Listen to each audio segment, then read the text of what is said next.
Calon Gubernur nomor urut 2 Ida Bagus Rai Dharma Wijaya Mantra menjadi rebutan pengunjung Pasar Badung dan Pasar Kereneng untuk bersalaman dan juga bersuap foto. Kedatangan Rai Mantra di kedua pasar tersebut disambut hangat masyarakat.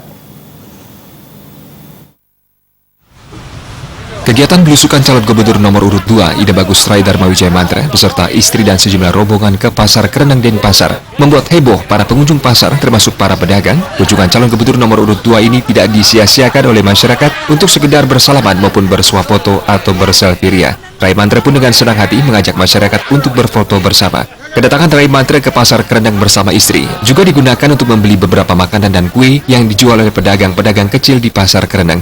Rai Mantra pada kesempatan tersebut juga berbincang santai dengan masyarakat sembari menyerap berbagai aspirasi dan permasalahan para pedagang di pasar tradisional.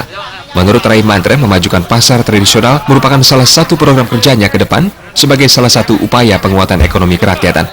Program ini sebenarnya sudah berjalan baik di Denpasar, terbukti dengan revitalisasi sejumlah pasar tradisional di Denpasar seperti Pasar Sindu, Panjer, Gunung Agung, Peninjauan, dan lainnya.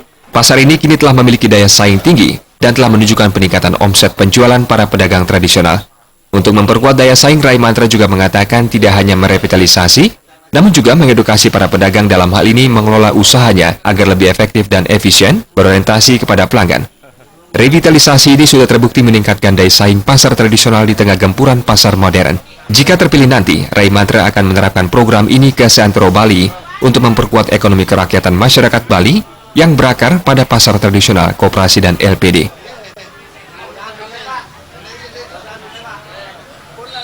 Begitu mereka direvitalisasi, bukan hanya fisik direvitalisasi, tapi juga bagaimana caranya pedagang ini dibina, dididik, sehingga mereka itu dapat menyesuaikan kemampuan mereka dengan permintaan konsumen sekarang. Dan kita melihat hasilnya kalau kayak di Pasar Agung yang dari omset 3 miliar bisa menjadi 13 miliar. Pasar Sindu juga yang dari 900 juta sekarang sudah 4 miliar. Panjer juga demikian. Ya, dan kalau ini Pasar Sanglah memang nantinya setelah Pasar Badung, Pasar Kereneng mungkin juga akan ada suatu revitalisasi. Nah, ini konsep ini juga nanti akan kita bawa ke daerah-daerah lain. Ya, sehingga bagaimana caranya istilahnya ekonomi kerakyatan ini harus kuat dia. Ya, harus kompetitif dan mereka juga harus berdaya saing.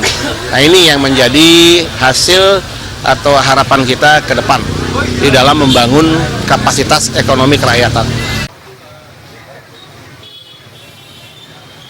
Kedatangan Rai Mantra beserta tim di Pasar Sanglah Denpasar juga disambut hangat masyarakat. Rai Mantra yang sudah cukup dikenal di tengah masyarakat ini menjadi magnet tersendiri bagi pengunjung Pasar Sanglah. Riasa Bali TV.